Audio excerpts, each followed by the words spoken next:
사람 일이라는 게 참 어떻게 될지 모르는 것 같아요. 제 나이 올해로 55. 살 만큼 살았고 앞으로 남은 인생 뭐 크게 바뀔 것도 없다. 평생 이렇게 살다 죽겠다 싶었는데 늦은 나이에 이렇게 인생 역전하게 될 줄은 꿈에도 몰랐습니다. 그것도 남들은 원수만도 못한 사이로 지낸다는 시어머니 때문에 말이죠. 원래 저는 강원도에서 한밭집을 하는 어머니와 막리라는 아버지 사이에서 태어나 넉넉하지 못한 가정에서 자랐어요. 비록 오빠가 한 명 있었는데 공부를 곧잘 해서 사법고시를 준비 중이었죠. 아시는 분들은 아시겠지만 사법고시라는 게 책값이며 학원비며 정말 돈이 어마어마하게 들잖아요. 부모님이 버는 돈 대부분은 오빠가 먹고 입고 공부하는 데 쓰였습니다. 엄마 혼자 가게 일하기엔 힘에 부치는데 사람 쓸 돈도 없어서 결국 제가 학교도 제대로 못 다니고 도와야 했죠. 밑으로 6살 터울인 남동생이 한 명 있긴 했지만 아무것도 모르는 철부지라 어디 가서 사고나 안 치면 다행이었거든요. 그때부터는 매일같이 가게 나가서 손님 상대하랴 동생 돌보랴 꽃다운 시절을 정말 바쁘게 살았습니다. 오빠가 사법고시에 합격한 날 전 제 인생이 이제 좀 달라질 거라고 생각했어요. 부모님도 오빠도 그동안 고생했다며 이제 너 하고 싶은 거 하고 살라고 말씀해 주실 줄 알았죠. 하지만 아니었습니다. 오빠가 연수원을 졸업하고 검사로 임용되고 남동생은 어떻게 대학에 들어가 연애도 하는데 저만 아무것도 없더라고요. 가족들을 위해 그렇게 저를 희생하면서 살았는데도 부모님은 우리 큰아들 우리 막둥이 하면서 오빠와 남동생밖에 모르셨습니다. 뒤늦게 서럽고 억울해졌어요. 저도 대학까진 아니더라도 검정고시 정도는 치르고 싶었어요. 중졸이라는 게 알게 모르게 컴플렉스였거든요. 컴퓨터 자격증 같은 거라도 따서 작은 회사라도 좋으니 사무직으로 취직도 하고 싶었고요. 그래서 엄마에게 큰맘 먹고 이야기했습니다. 엄마, 나 검정고시 치고 싶어. 제대로 된 회사에 취직도 하고 싶고. 하지만 돌아오는 반응은 차갑기 그지없었어요. 이제 와서 무슨 검정고시야? 기집애가 공부 배워서 어디다 써먹는다고. 허튼 소리 하지 말고 가게에 돕다가 괜찮은 남자 있으면 시집이나 가. 막내도 대학까지 보내줬잖아. 걘 남자잖아. 어디 가서 무시 안 당하려면 그래도 가방끈은 길어야지. 그럼 나는? 아, 우리 집에 돈이 어디 있어. 자식 새끼 둘 대학까지 보내는데도 기둥 뿌리를 뽑았는데. 너 이러면 엄마 정말 속상해. 돈이 있으면 엄마가 이러겠어? 다 그놈의 돈이 문제지. 하며 오시는데 차마 거기다 대고 더 뭐라고 말할 수가 없더라고요. 그렇다고 방법이 아예 없는 건 아니었습니다. 제가 공장 알바 같은 거라도 해서 돈을 모아 학원을 다니면 됐으니까요. 하지만 그러려면 가게 일을 도울 사람이 없었습니다. 오빠가 사법고시에 합격했지만 당장 집안 형편이 나아진 건 아니었어요. 제가 없으면 엄마는 사람 쓰는 돈이 아깝다며 그 굳은 가게 일을 혼자 다 하실 뻔했지요. 그래, 대학은 나중에 형편이 괜찮아지면 그때 가면 되지. 그렇게 스스로를 달래며 검정고시도 취업도 모두 포기했습니다. 그런데 부모님에게 전 자식도 아니었나 봐요. 그 이듬해 오빠가 결혼을 했는데 5천만 원을 주시면서 집 살 때 보태라고 하시더군요. 제가 공부하고 싶다고 할 땐 돈이 어딨냐고 야단치시더니 말이죠. 하늘이 무너지는 것 같았습니다. 가족에게 버림받은 기분이었어요. 엄마에게 울면서 따졌죠. 엄마, 내가 공부하고 싶다고 했을 땐 돈 없다고 했잖아. 오빠 결혼한다고 준 5천만 원은 대체 뭐야?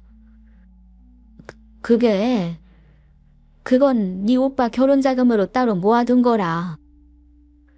그럼 난 자식도 아냐? 가게에서 맨날 뼈가 빠져라 일하는 건 나인데 언제 제대로 월급이라도, 아니, 고생했다고 말로라도 챙겨준 적이 있어?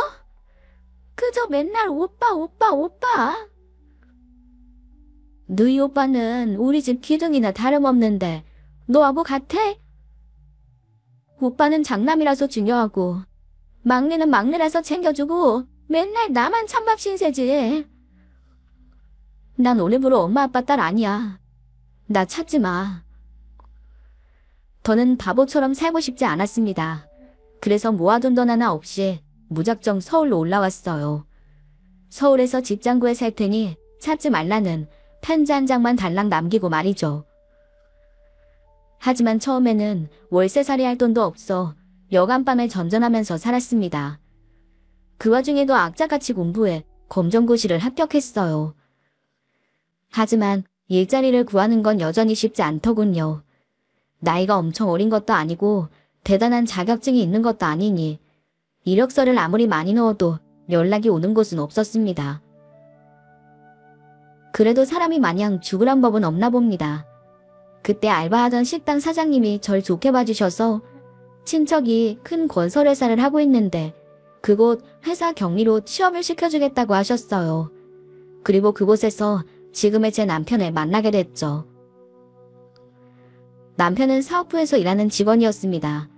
계약직인 저와 달리 정직원이었고 회사에서도 신임받는 능력 있는 사람이었죠. 제가 비품 관리도 같이 하다 보니 남편과도 종종 대화를 나눴는데 그때마다 참 꼼꼼하신 것 같다.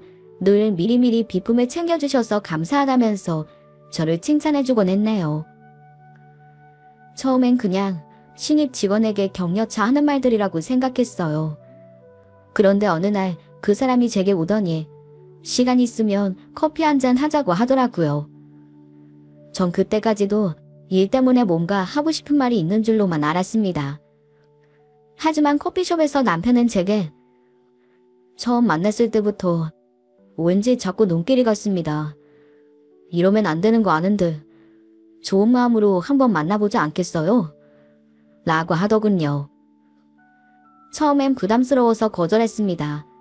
하지만 제대로 된 연애 한번 못해본 저는 남편의 적극적인 구애에 결국 홀라당 넘어가 버렸어요. 그러다 하룻밤 실수로 아이가 들어서면서 바로 결혼까지 하게 됐습니다. 연애 기간이 짧았던 터라 몰랐는데 이 남자 부산에서 꽤 유명한 지역 유지의 아들이더라고요. 부모님이 알아주는 알짜배기 땅을 가진 부자라서 평생 먹고 살 걱정은 없는 사람이었습니다. 그런데 서울에서 성공하고 싶다는 욕심 하나로 이 먼 타지에 와서 고생하는 거였어요. 시아버지가 남편이 서울 올라가서 일하는 걸 엄청 반대해서 맨날 싸웠다고 하더라고요. 그래서 거의 부자간에 연을 끊는 것처럼 하고 상경했는데 남편도 시아버지도 워낙 고집이 세심줄 같아서 서로 연락 한 번 안 했다고 합니다. 그래도 전 부모님과 연락을 완전히 끊지는 못해 가끔 전화도 드리고 필요하다 하시면 돈도 조금이나마 붙여드리곤 했거든요. 제가 바보 같다고 욕하실 분들이 있을지도 모르겠지만 그래도 부모 자식 간의 연이라는 게 천연이라는데 그렇게 단칼에 베어지나요? 남편도 어머니랑은 종종 연락하며 지냈던가 봐요. 하지만 어머니가 몰래 쥐어주는 용돈도 마다한 채 금전적인 지원은 일절 받지 않았다고 합니다. 왜 그랬냐고 물으니 서울까지 와서도 아버지 힘으로 먹고 산다는 말 듣고 싶지 않았대요. 고향에서 지긋지긋하게 들은 말이라면서요. 그래서 전 남편 집이 그렇게 잘 사는지 까맣게 몰랐어요. 남편은 작은 원룸에서 살았고 옷은 저보다 더 없었거든요. 데이트할 때도 근사한 레스토랑은커녕 돈가스나 쌀 수 있으면 다행이었죠. 그런 남편이 부산에서 알아주는 부잣집 아들이었을 줄이야. 저도 사람인지라 그 사실이 싫지는 않았습니다. 돈 때문에 남편과 결혼한 건 아니지만 돈이 없는 것보단 있는 게 더 좋은 거라고 생각했죠. 남편은 부모님과의 사이를 개선할 의지가 없어 보였지만 저라도 중간에서 잘해서 시부모님에게 잘 보여야겠다고 생각했어요. 하지만 그 결심은 시부모님을 만난 자리에서 싹 바뀌어버렸습니다. 시아버님은 절 처음부터 못마땅해 하셨어요. 애가 들어섰으니 어쩔 수 없이 결혼을 시키지만 고졸에 가진 것 하나 없는 가난한 집안의 딸인 저를 마음에 들어하지 않으셨죠. 처음 만난 자리에서 대뜸 네가 애 생겨서 우리 아들 발목 잡은 애냐? 물으셨으니 말 다 했지요. 그래도 제가 잘하면 언젠가는 마음을 풀고 예쁘게 봐주실 거라고 생각했어요. 하지만 그건 제가 저희 시아버님을 너무 몰랐을 때의 이야기였습니다. 마침내 아이가 태어났을 때 시아버님은 딸이라는 걸 알자마자 막 몸을 풀던 저를 보며 쯧쯧 혀를 차셨어요.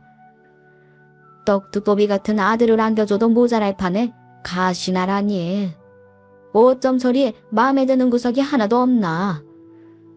하고는 못마땅한 눈으로 저를 한번 흘겨본 뒤 그대로 내려가 버리셨죠. 남편도 내색은 안 하지만 딸이라서 실망하는 눈치였고요. 저는 그 다음에 바로 둘째를 가졌고 꼭 아들이길 바랬지만 그게 어디 제 마음대로 되나요. 둘째 역시 또 딸이었습니다.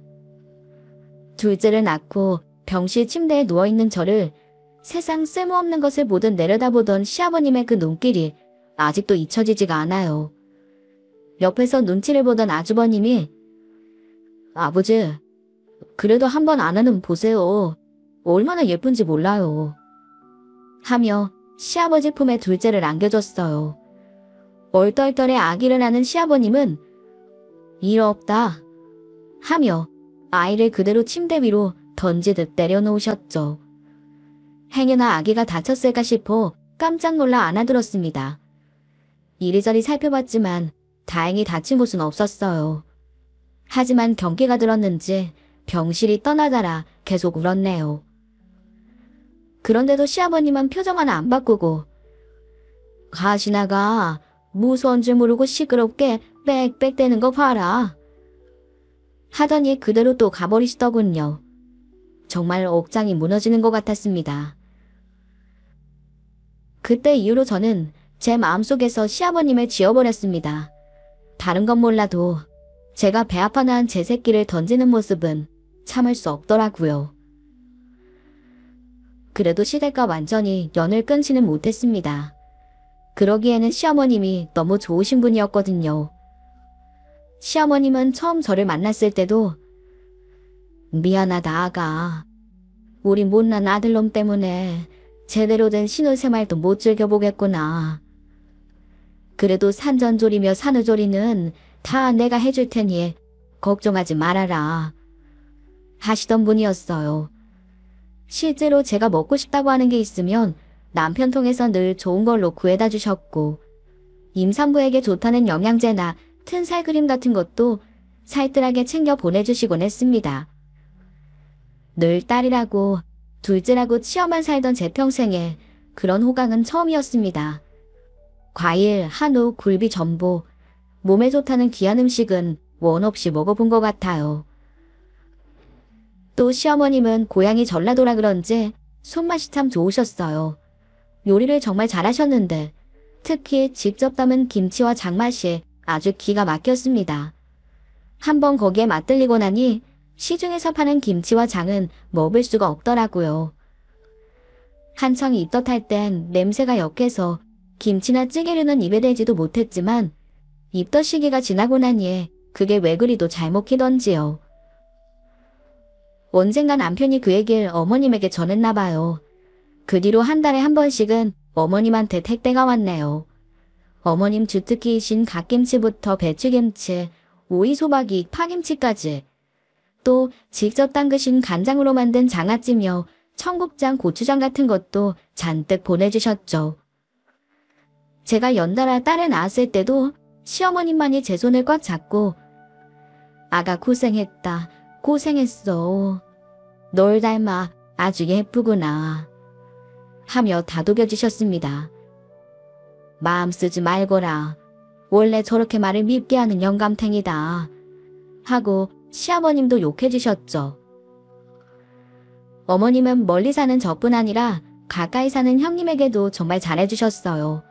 생일상 차리라며 며느리 압박하는 시어머님이 그렇게 많다는데 오히려 형님 생일상도 차려주시고요. 괜히 자주 오면 서로 불편하기만 하니 제사나 명절같이 큰일 치를 때 아니면 오지도 말라고 못 박으셨죠.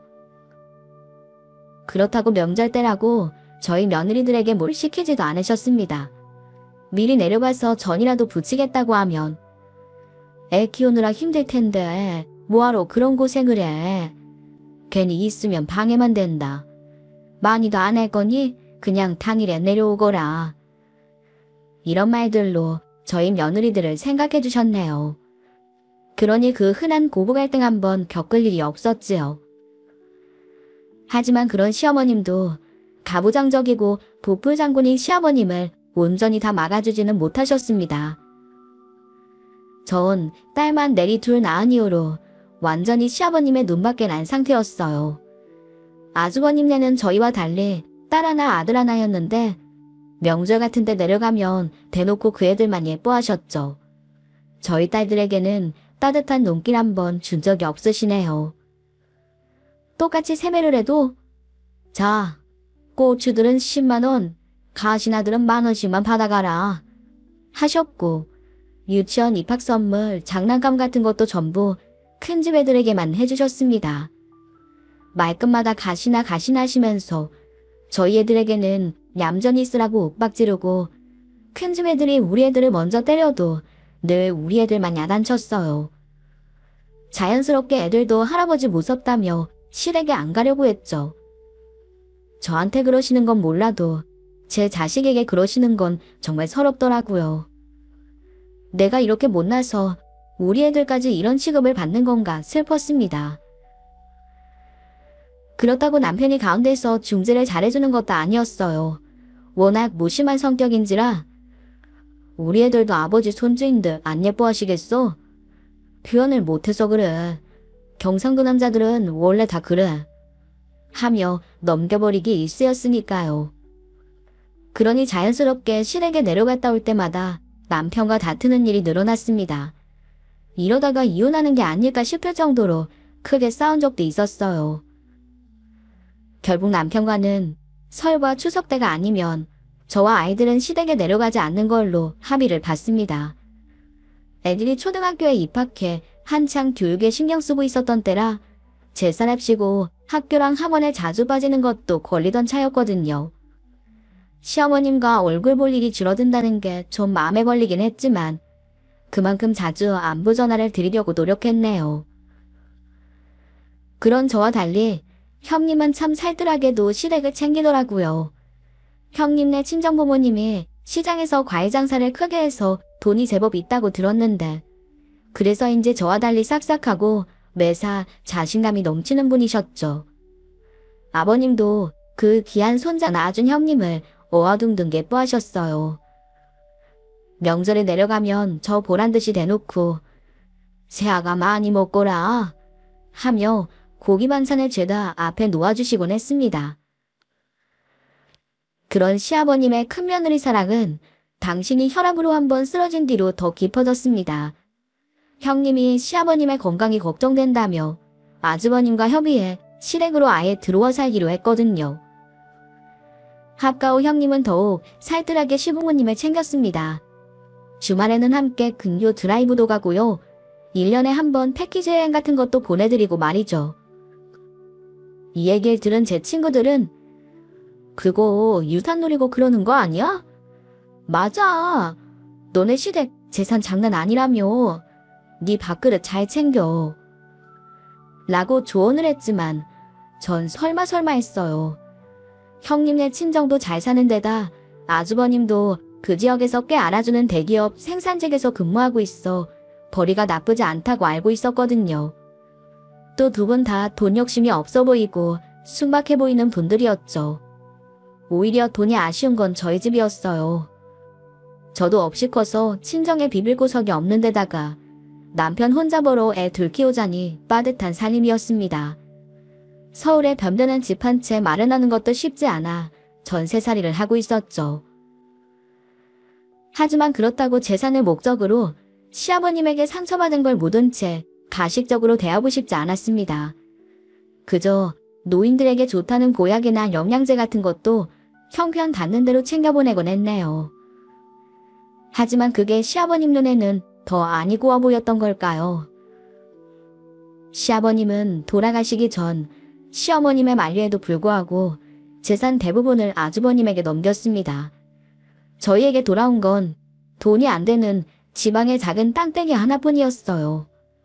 시어머님은 공평하게 나눠줘야 문제가 안 생긴다며 반대하셨지만 본인 말이 곧 집안의 법이라 생각하는 독불장군 시아버님의 뜻을 꺾지는 못하셨습니다. 그리고 약 3년 뒤 결국 시아버님은 심근경색으로 손 쓸 새도 없이 급사해 눈을 감으셨습니다. 그나마 남아있던 시아버님의 재산도 전부 아주버님에게 넘어갔어요.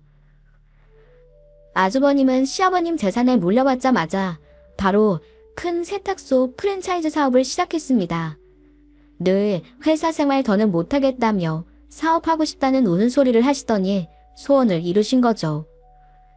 그러더니 바로 고급 아파트로 이사를 가고 외제차부터 한 대 뽑으시더군요. 형님도 가방이며 코트가 명품으로 싹 바뀌었죠. 그 돈이 다 어디서 나온 건지는 뻔했어요. 배가 아프지 않다면 거짓말이었지만 그래도 내 몫이 아니었던 거다 하고 넘겼습니다. 그리고 남편도 땅 하나 물려받았으면 됐어. 형네가 우리보다 더 부모님에게 잘한 건 사실이잖아. 괜한 재산 싸움으로 형제끼리 연 끊고 사는 거 얼마나 추잡해. 우린 그러지 말자고. 라고 이야기하곤 더는 말하지 않더군요. 전 저희가 나름 양보한 거라고 생각했는데 아주버님네 생각은 좀 달랐나 봐요. 어느 날 형님에게 전화가 오더니 제게 뜬금없이 이렇게 말씀하시는 겁니다. 동서, 내가 그동안 참다 말하는데 너무 경우 없는 거 아니야? 네. 갑자기 그게 무슨 말씀이세요? 어머님, 지금 우리가 모시고 있잖아. 아버님 돌아가시기 전에도 내가 병간호 다 했고. 근데 어쩜 그렇게 입을 싹 씻고 있어? 적어도 어머님 생활비 정도는 보태야 되는 거 아니야?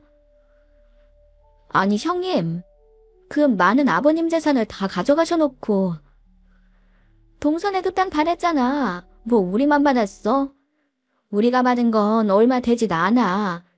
매달 들어가는 어머님 생활비며 용돈이며 빼면 남는 것도 없어. 새빨간 거짓말이었습니다.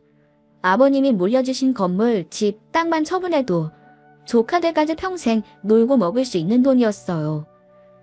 하지만 형님은 계속 돈이 없다며 앓는 소리를 하시더군요.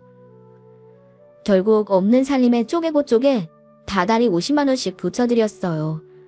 다른 것도 아니고 시어머님 생활비라는데 어떻게 안 드리겠나요. 또 어쨌든 아주버님네가 시어머님을 모시고 있는 건 사실이었으니까요. 전 그쯤 애들 학원비라도 벌어보려고 동네 마트 캐셔 일을 시작했던 터라 더욱더 시어머님을 찾아뵐 시간이 없었거든요. 가끔 안부 전화나 드리는 게 고작이었죠. 그런데 언젠가부터 전화를 받는 시어머님 목소리가 너무 안 좋으신 거예요. 무슨 일이 있냐고 여쭤봐도 이 일은 무슨 일? 잘 지내니 걱정 말거라 하셨지만 그 강건하시던 분이 목소리에 매가리가 하나도 없었습니다. 형님에게 전화해서 어머님 혹시 어디 아프신 데라도 있어요? 하고 물어봐도 어머님이 아프긴 어디가 아파. 놓친네 너무 건강해서 탈이고만 하고 대수롭지 않게 넘기시더라고요.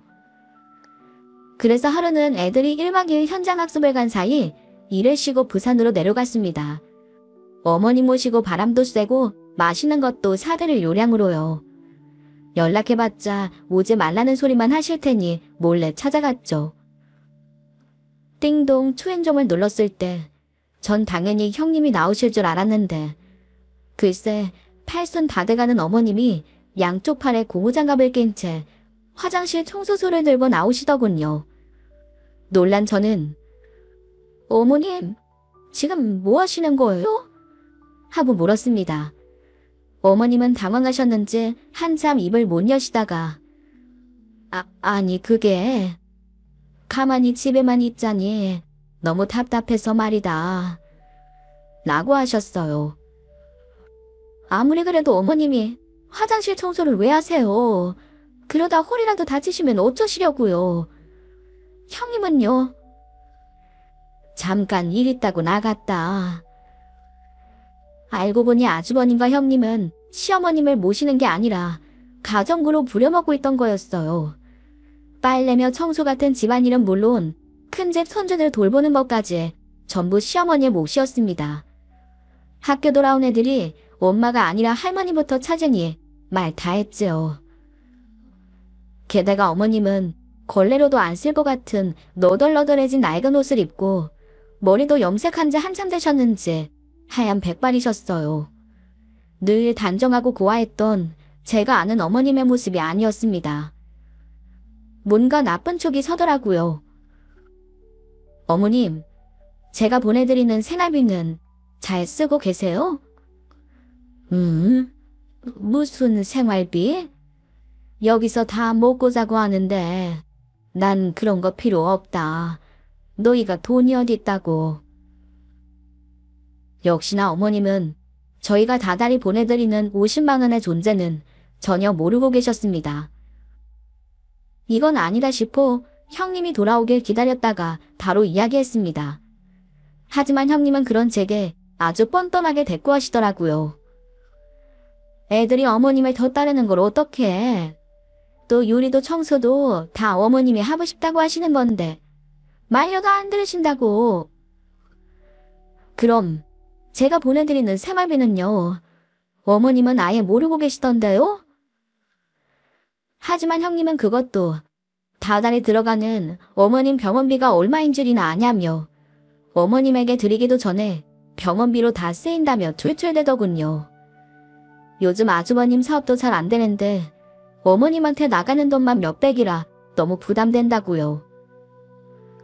하지만 그렇게 어렵다는 형님네 집은 가전이며 가구를 다 새 걸로 바꿔서 번쩍번쩍 빛이 났습니다. 형님이 입고 있는 옷도 들고 있는 가방도 전부 다 값비싼 명품이었고요.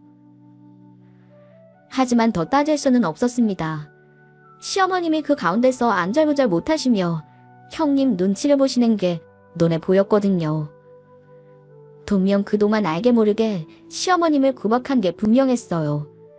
형님은 방귀 낀 놈이 성낸다더니 딱 그 짝이었네요. 그렇게 눈에 안 차면 동선애가 모시든가. 동선은 모실 생각도 없으면서 너무한 거 아니야? 적반하장으로 나오는 형님의 모습에 마음 같아서는 당장 어머님을 저희 집으로 모시겠다고 대꾸하고 싶었습니다. 그렇지만 형님도 알았을 거예요. 저희가 절대 어머님을 모실 형편이 되지 못한다는 것을요. 그때 저희는 4식구 살기도 좁은 방 2칸짜리 낡은 빌라에서 살고 있었습니다. 게다가 저도 일을 하니 도저히 시어머님을 모실 형편이 안 되었죠. 전 일단 남편과 상의해봐야겠다는 생각에 마음 상하게 했다면 죄송해요 형님. 그래도 어머님께 조금만 더 신경 써주세요. 이렇게 부탁하고는 그냥 집으로 돌아왔습니다. 떠나기 전 어머님에게 혹시라도 무슨 일 생기면 바로 연락달라고 신신당부를 하는 것도 잊지 않았습니다. 그렇게 찝찝한 마음으로 집에 돌아와 남편이 퇴근하기만을 기다렸어요. 퇴근한 남편에게 말하니 남편은 그게 정말이야? 하고 화를 냈고 아주버님까지 만나고 왔지만 별 소득은 없더라고요. 오히려 설득을 당해서 온 건지 제게 오해가 좀 있었던 것 같아. 원래 집안일은 형수님이 다 하는데 그날 형수님이 약속이 있어서 잠깐 나간 사이에 어머님이 멋대로 하신 거라네. 라고 말하더군요. 내가 봤을 땐 어머님이 거의 다 하시는 것 같았어. 형님도 그렇게 말했고. 아, 형이 아니래잖아. 어머니도 아니라는데 당신이 뭘 한다고 그래. 오히려 제게 화를 내는 겁니다. 자기 어머니 일인데 제가 더 무슨 말을 하나요. 하지만 어머님이 큰 집에서 식모처럼 부려주고 있다는 건 결국 사실이었어요. 어느 날 형님에게 전화가 오더니 동서, 우리 집안 형편이 너무 안 좋아져서 더는 힘들 것 같아. 이제 그만 동서네가 어머님을 모시는 게 도리 아니겠어? 라고 하더라고요. 갑자기 그게 무슨 말씀이세요, 형님? 아, 몰라. 난 할 만큼 했어. 더는 못 모셔. 형님은 막무가내로 말을 하곤 전화를 끊어버리셨습니다. 왜 그런 걸까 했더니 어머님이 손목을 다치셨더라고요. 더는 집안일을 시킬 수 없게 되니까 저희 집으로 보내버리려고 한 거죠. 차라리 잘 됐다 싶었습니다. 저와 남편이 거실에서 자는 한이 있어도 이참에 마음먹고 시어머님을 모시고 와야겠다 싶었습니다. 하지만 예상 밖의 장벽이 있었습니다. 바로 시어머님이었죠. 아무리 같이 살자고 애원해도 어머님은 올라오길 거부하셨어요. 저희에게 짐이 되고 싶지 않다는 마음도 있으셨을 겁니다. 됐다. 이 나이에 서울살이는 무슨 복잡해서 싫다. 시어머님이 그렇게 강경하시니 저희도 더 어쩌지 못하고 그렇게 시간만 어영부영 흘러갔습니다. 그런데 언젠가부터 시어머님이 전화를 잘 안 받으시더라고요. 혹시라도 제가 불편해할까봐 먼저 전화는 잘 안 하셔도 제가 거는 전화는 늘 잘 받으셨거든요. 어쩌다 전화를 받으셔도 주변이 예전과 달리 너무 소란스럽고 말이죠. 어머님 바뀌세요? 다른 사람들 목소리가 들리는데. 아, 동네 노인정이 잠깐 나왔지. 답답해서. 아이고, 이만 끊어야겠다. 순이 할매가 찾네. 뭔가 이상하다 싶었습니다. 고민하다 마트가 쉬는 날 또 형님네로 대뜸 찾아갔는데 글쎄 어머님이 집에 없는 거예요. 알고 보니 저희랑 상의도 없이 시어머님을 요양원에 보내버린 거였죠. 저는 퇴근한 남편을 바로 큰 집으로 불렀습니다. 그리고 형님과 아주버님을 앉혀놓고 사자대면을 했어요. 아주버님은 오해하지 마세요, 재수씨. 요양원은 엄마가 먼저 가고 싶다고 한 거니까. 하고 변명하더라고요. 형님은 못마땅한 얼굴로 조개처럼 입을 꼭 다물고만 있고요. 평소 화를 잘 내지 않던 남편이 아니, 아무리 그래도 그렇지 어떡해. 우리랑 상의도 없이 어머니를 요양원에 보내. 하며 따졌지만 돌아오는 답변은 사업이 어려워져서 더는 어머니를 모실 수 없는 걸 그럼 어떡하냐 였습니다. 게다가 그때까지 한마디도 안 하던 형님은 그동안 우리가 어머님은 계속 모셨으니까 앞으로 요양병원비는 동서네가 내는 게 맞지 않겠어? 하더군요. 남편도 그 말에는 화가 났던가 봐요. 원성이 점점 높아지기 시작했습니다. 부모님 모신다는 핑계로 그 많던 재산 다 가져가 놓고 이제 와서 이러시면 안 되죠. 아, 그래. 너희 집 형편 뻔히 아는데 다 내라고 하진 않을게. 반씩 부담하자. 아주버님의 선심 쓰듯 하는 말에 그때까지 가만히 있던 저는 그 자리를 박차고 일어났습니다. 아니요. 병원비 낼 필요 없어요. 어머님은 저희가 모실 거니까요. 그리고는 바로 그 자리를 벗어났네요. 그런 저를 뒤따라 나온 남편에게 저는 고민 끝에 말했습니다. 여보, 우리 어머님 모시고 이 근처 어디 시골로 내려가서 살자. 갑자기 그게 무슨 소리야? 우리 형편에 어머님 데리고 서울에서 살기 힘들잖아. 그리고 어머님도 여기 떠나는 거 무서워하시고 아버님한테 받은 땅 팔고 전세금 빼면 그래도 시골에 다 같이 살 집 한 채 마련 못하겠어? 그럼 나 회사는 어떡해? 우리 애들 학교는 어떡하고? 당신 기술직이잖아. 어떻게든 자리 못 구하겠어? 정 안 되면 당신은 천천히 내려와도 되고 애들도 아직 어리잖아. 더 크기 전에 물 맑고 공기 좋은 곳에서 키워보고 싶어. 남편은 운전하는 내내 말이 없었습니다. 하지만 어머님이 계신 요양원에 도착해 내리려는 순간 입을 열었네요. 그러자 여보, 어려운 결심해줘서 고마워. 우리 엄만들 당신이 더 생각해주는 것 같아서 면목이 없다. 무슨 소리야. 난 우리 시어머님 한 번도 남이라고 생각해본 적 없어. 우리 엄마보다 더 엄마 같은걸? 진심이었어요. 시어머님은 오빠와 남동생밖에 모르는 저희 친정엄마보다 더 저를 따뜻하게 품어주신 분이었죠. 요양원 밖에 야외 벤치에 쓸쓸하게 앉아있던 시어머님을 보니 왜 그리도 눈물이 나던지요.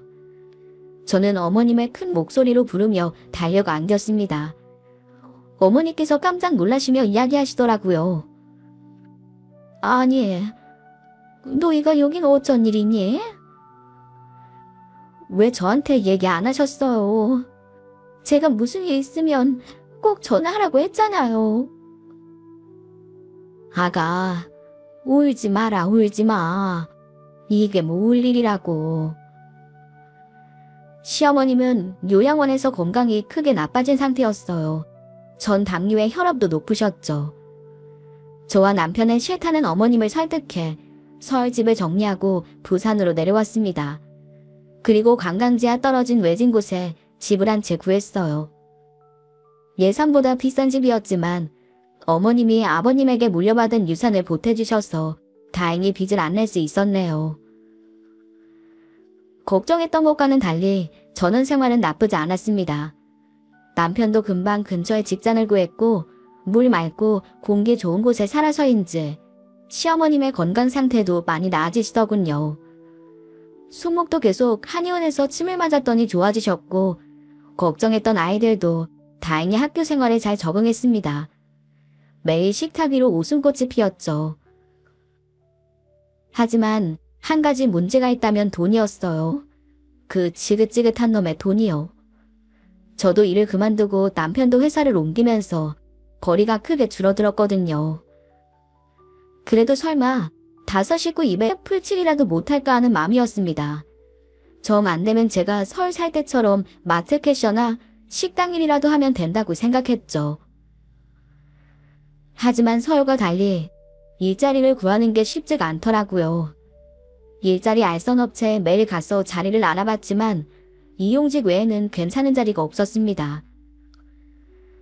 힘없이 터덜터덜 집으로 돌아오면 시어머님이 저를 맞아주셨어요. 제가 차려 먹겠다는데도 직접 몸을 움직여 상을 차려주셨습니다.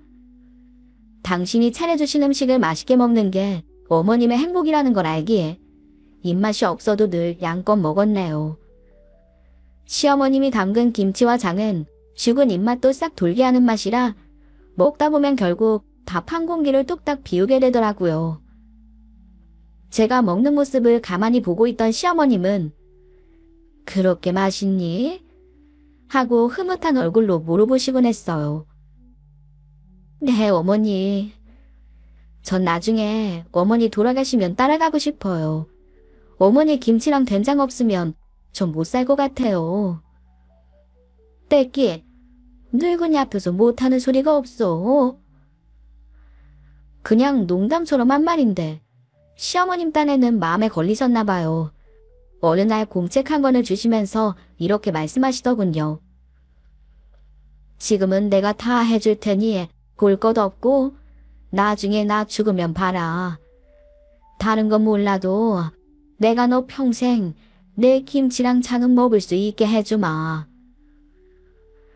공책을 펼쳐보니 시어머님이 평소 만드시던 김치와 장 담그는 법이 삐뚤빼뚤한 글씨로 정리돼 있더라고요.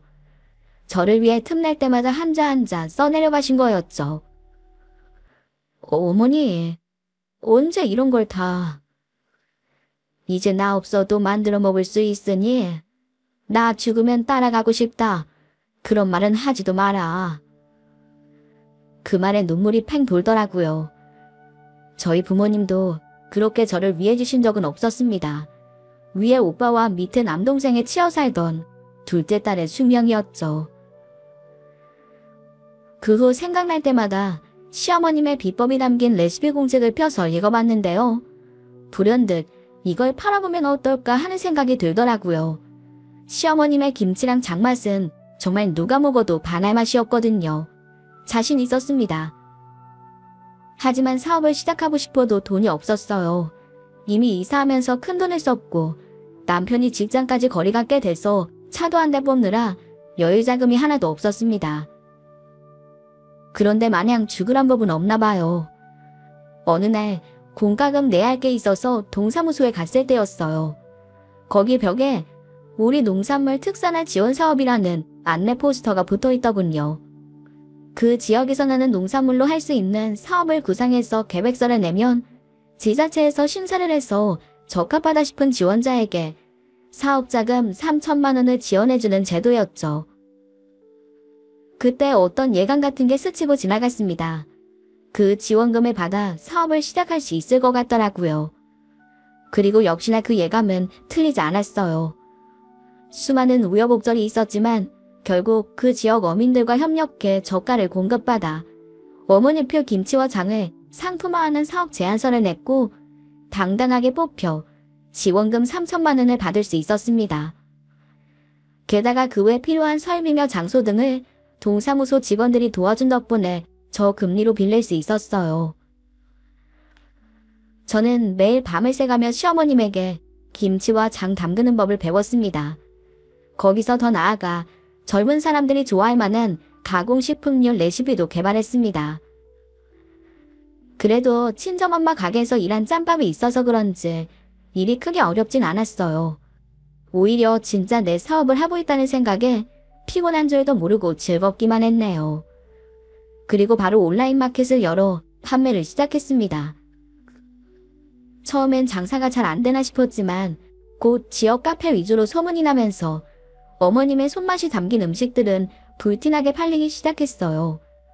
시어머님이 조금씩 도와주긴 했지만 그래도 감당이 안 돼서 급하게 직원들을 더 뽑고 배추 절이는 기계며 뭐며 하나씩 들여다놨죠. 어느새 저는 제 남편의 몇 배나 되는 수입을 내면서 사장님 소리를 들으며 살고 있었습니다. 남편이 농담처럼 나 일 그만두고 당신 직원으로 들어가는 게 낫겠는데? 라고 할 정도가 되었네요. 그래도 정말 신이 있기는 한 모양인지 시아버님 유산으로 사업을 시작했던 형님네는 결국 몇 년 못 가 쫄딱 망해버렸습니다. 뭘 제대로 알아보지도 않고 친구 말만 듣고 차렸다는 세탁소 프랜차이즈에 이런저런 문제가 많았던가 봐요. 아주버님은 결국 가진 재산 다 말아먹고 다시 일자리를 알아보고 있다는데 나이도 있고 요즘 취업난이 심해서 잘 안 되나 봅니다. 말을 전해준 친척 말로는 부부싸움도 잦아졌다고 하더군요. 그래도 염치는 있는지 저희에게 따로 연락은 없으시네요. 하지만 연락이 온다면 작게라도 도움을 줄까 생각은 하고 있어요. 그래도 어머님 당신이 배 아파 낳은 자식인데 모질게 내칠 수 있을까 싶기도 하고 저도 다른 건 몰라도 죄 없는 조카들이 걸리더라고요. 어쨌든 평생 없이 살아서 돈이라면 치가 떨리는 제가 이렇게 큰 돈을 벌게 될 줄 누가 알았을까요? 그것도 시어머니에게 전수받아 배운 김치와 장으로 말이죠. 저는 유산보다 더 진귀한 보물을 물려받았다고 생각해요. 큰 돈을 벌게 된 것도 벌게 된 거지만 무엇보다 제가 진짜 제 적성에 맞는 일을 하게 됐으니까요. 진짜 사람 일이라는 게 이렇게 언제 어떻게 풀릴지 모르는 것 같습니다. 그러니 지금 힘들고 어려운 시기를 겪고 있는 분들도 제 이야기를 듣고 조금이라도 힘을 내셨으면 좋겠습니다. 보잘것없는 사연 끝까지 재밌게 들어주셔서 감사합니다.